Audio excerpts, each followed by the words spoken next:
Comme Yves Fournier vous l'a annoncé, on devrait avoir là la projection du petit film qui est commun donc à nos deux villes. Et il sera sur le site de la ville dès la semaine prochaine. Et voilà, la cinquantaine, on y est. Depuis tout ce temps, elle n'a pas pris une ride. Cette année a une saveur toute particulière. Anniversaire rime avec... Attends, mets sur pause là. On avait dit quoi hier? Hein? Pour la ride, vous en doutiez, il ne parlait pas de moi. Ok, je recommence. Elle, c'est Angela. Elle a une mission à accomplir. La mission Schwarzalder... J'aurais peut-être dû faire allemand au collège. Ça veut dire forêt noire. Mais comme c'est un peu compliqué à prononcer, appelons plutôt ça la mission gâteau. Pour mener à bien sa mission, Angela a besoin d'une équipe. Alors, elle s'empresse d'aller chercher son smartphone, scrolle scrupuleusement et sélectionne les membres de sa Dream Team. Maggie, Sophia et Ashley. Un SMS et le tour est joué.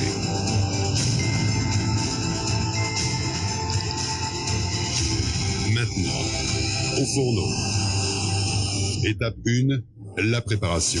Pour réussir à merveille sa forêt noire, Angela commence par casser 6 œufs et sépare les jaunes des blancs. Elle ajoute 60 grammes de sucre poudre, un sachet de sucre vanillé et mélange le tout au robot. Oula, le temps file. Il ne reste plus que quelques minutes pour terminer la mission. Nous allons donc accélérer cette étape. Mais ne vous inquiétez pas, on vous met quand même toute la recette en description. Et hop, la préparation part au four. Étape 2, le montage. Angela prend sa genoise au chocolat, puis la crème fouettée. Et maintenant, tout le monde pense fort à Monsieur Lignac-Stein, le prof de pâtisserie, et à toutes ces techniques extraordinaires. Quelques copeaux de chocolat pour la décoration, un pochage magnifique, 6 cerises, et la mission est accomplie. Tadam! Mais en fait, c'est pour qui ce gâteau?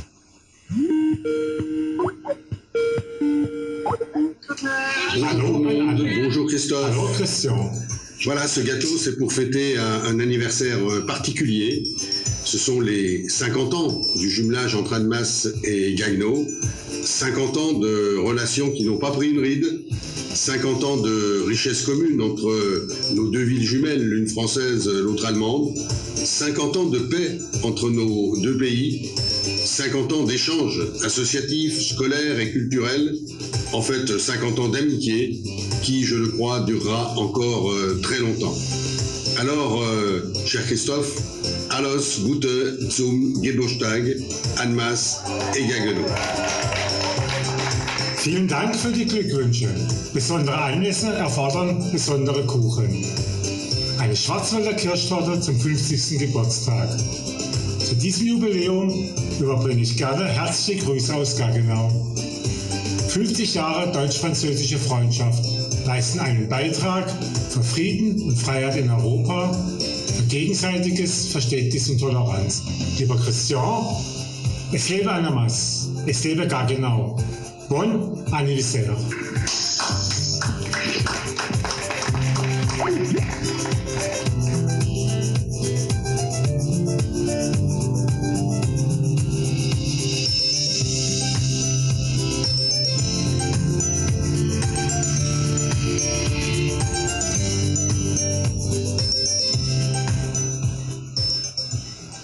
Merci.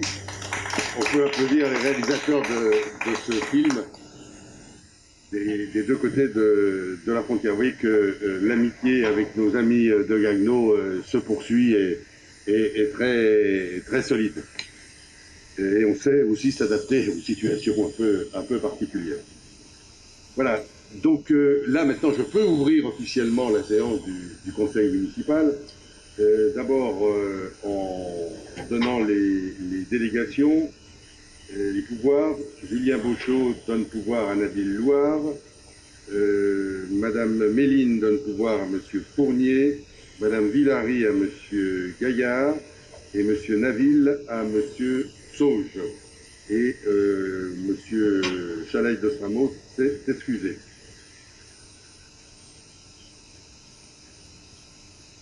On va désigner tout de suite un secrétaire ou une secrétaire de séance. Qui est-ce qui prend cette responsabilité? Oui, monsieur Abilcher, merci.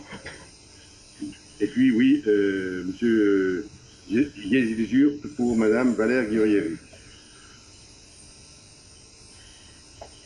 Voilà, il faut qu'on coupe là.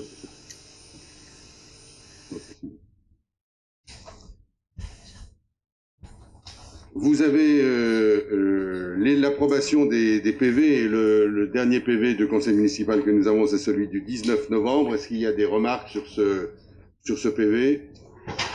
Pas de remarques particulières. On peut considérer qu'il est adopté à l'unanimité. Merci. Et puis, bien sûr, vous avez les décisions prises en application de l'article L2122-22 du Code général des collectivités. Et si vous avez un certain nombre de questions, n'hésitez pas à les poser à la direction générale pour avoir les réponses. Je voudrais, en commençant ce conseil municipal, rendre un double hommage. D'abord un hommage national, celui que l'on doit au président Giscard d'Estaing qui vient de s'éteindre. Je voudrais saluer sa mémoire. La ville d'Annemasse a mis à disposition des Annemassiens un livre, un registre de témoignages. Et puis, je l'ai exprimé sur les réseaux sociaux, mais à titre personnel, je voudrais saluer le grand Européen et le réformateur. N'oublions pas que la réforme de l'IVG, le droit à l'IVG, la majorité à 18 ans, le divorce par consentement mutuel, c'est pendant cette période. Et il est normal de saluer cet homme d'État. Et puis Annemasse a perdu une personnalité extrêmement attachante, un homme remarquable, le père Pierre Marmillou, un homme remarquable dont je voudrais saluer l'ouverture vers les autres, dire son souci permanent, et tous ceux qui l'ont connu le savent, son souci permanent des plus démunis, ici et là-bas, puisqu'il a eu un passage de quelques années en Bolivie où il était avec les mineurs dans les mines.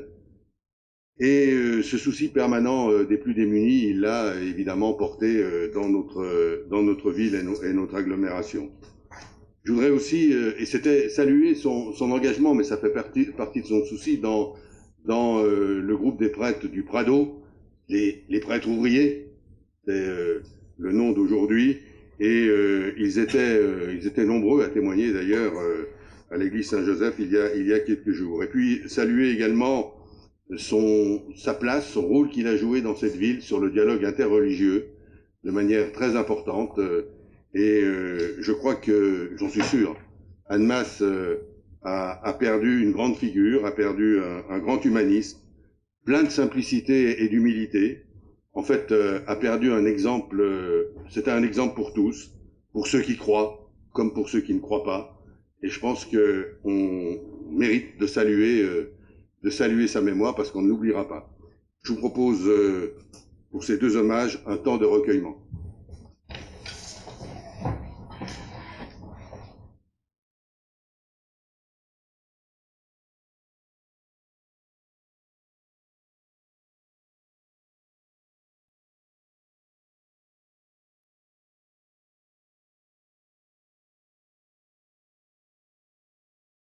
Je vous remercie.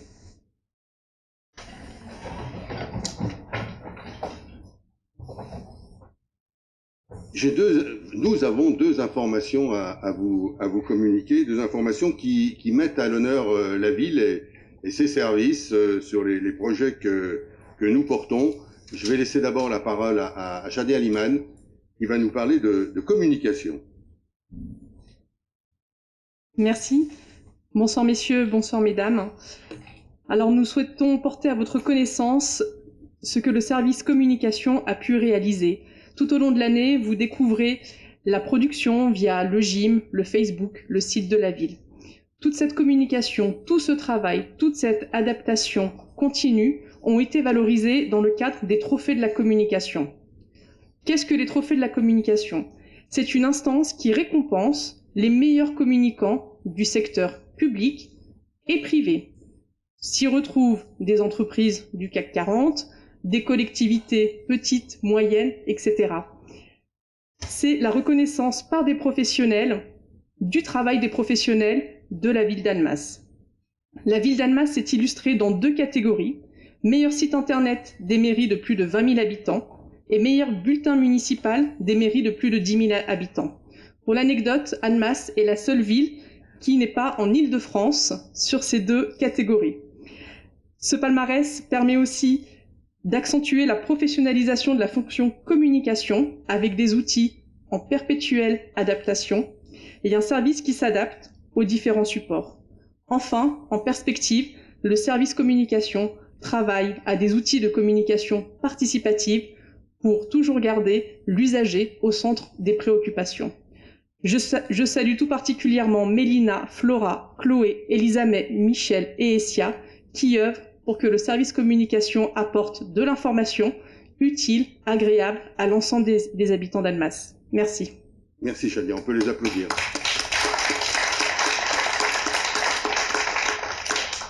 Et puis, nous avons une seconde récompense. Je demanderai à Madame Ayeb de nous présenter cette récompense. Oui, alors bonsoir à tous. Donc effectivement, Annemasse est lauréate dans le cadre de l'appel à projet Les Quartiers Fertiles, lancé par l'ANRU. En quelques mots, il s'agit d'un projet de micro-ferme maraîchère biologique qui se situera dans le quartier du Perrier. Ce projet est porté par la ville et l'agglo d'Annemasse. Merci, voilà un projet qui a été remarqué et on peut vous dire qu'il y avait beaucoup de candidats. Voilà, il y avait beaucoup de candidats et on est dans les 10, je crois, qui ont été sélectionnés. Bravo aussi à ceux qui portent ce projet. Alors s'il n'est pas encore réalisé, on va le faire, mais ça fait un peu de boulot, oui, pour le réaliser, c'est compliqué, mais on va y arriver. Et puis, avant de passer à l'ordre du jour, je voudrais vous faire une communication très simple à propos de la situation du Covid. Hier, je présidais le conseil de surveillance du CHAL et on a eu un certain nombre d'éléments. Alors, je vous passe les détails, mais j'ai souhaité qu'on vous projette ce graphique. Ce graphique, c'est l'activité du CHAL, uniquement du CHAL, lors de la première vague et de la seconde vague, et ce graphique est à la même échelle. C'est la même échelle. Vous avez en bleu la ligne des lits de médecine, c'est-à-dire les gens qui rentrent malades du Covid à l'hôpital. Et vous avez en rouge le nombre de réanimations, de personnes en réanimation. Voilà. Ce qu'on peut dire de ces 2 graphiques, d'abord, c'est que ça a frappé tout le monde dans cette réunion, c'est que la deuxième vague, en termes de nombre, est bien plus forte que la première. Les chiffres sont là.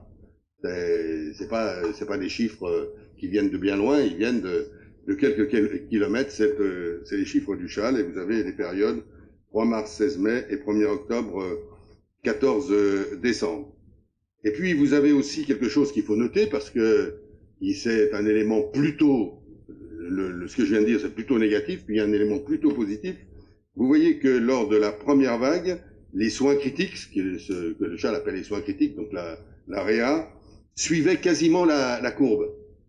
Les nombres étaient très voisins, suivaient la courbe des malades. Alors que aujourd'hui, il y a un écart, et heureusement, c'est-à-dire que l'on sait non pas soigner, mais l'on sait prévenir pour partie les complications les plus graves. Notamment, j'ai appris avec l'utilisation de corticoïdes en particulier et d'éléments de ce genre-là. Il n'empêche, je tiens à vous le dire, que la courbe, et notamment la courbe bleue, inquiète beaucoup les soignants. Moi, je voulais, et bien sûr, on l'a tous fait, souligner leur engagement, souligner leur dévouement, mais aussi témoigner de leur fatigue. Ils sont fatigués. Ils sont fatigués moralement, ils sont fatigués physiquement, et la question qui se pose, c'est résisteront-ils à une éventuelle 3e vague, ou du moins à une éventuelle remontée encore de la ligne bleue. Je veux dire cela parce que, d'abord, ça nous donne une idée de ce qui se passe au Châle. Pour vous donner un autre chiffre, il y a aujourd'hui 155 lits dédiés au Covid, dont 22 lits de réanimation. Et vous dire que quand j'entends, y compris par petits groupes devant la mairie, dire que le Covid ça n'existe pas et que c'est une invention, ben, j'ai envie de prendre ces gens par la main et de les mener voir les malades tels qu'ils sont, voilà, là où ils sont, et surtout montrer les personnels du Châle. Voilà, c'est aussi l'information que je souhaitais vous apporter. Elle est d'hier et elle vous donne un signal très important de ce qui se passe sur notre région. Alors, c'est pas que le Châle, hein. On a les mêmes courbes, au moins en Haute-Savoie, mais sans doute ailleurs, pour le Change et pour les hôpitaux du Léman. Hein. C'est à peu près des courbes semblables, avec des nombres un peu différents. Voilà les éléments que je voulais souligner et vous communiquer. On va donc pouvoir passer à l'ordre du jour proprement dit. Si j'ai encore à souligner que vous avez une photo là qui est celle prise dans les locaux de notre conseil municipal, dans la salle du conseil municipal. Et comme chaque fois, comme à chaque conseil, évidemment là c'est le thème de Noël, nos services parcs et jardins apportent un soin tout particulier à la décoration. Là aussi je voudrais les saluer, parce que voilà, on a transporté la décoration jusqu'à l'agglo, et c'est à noter.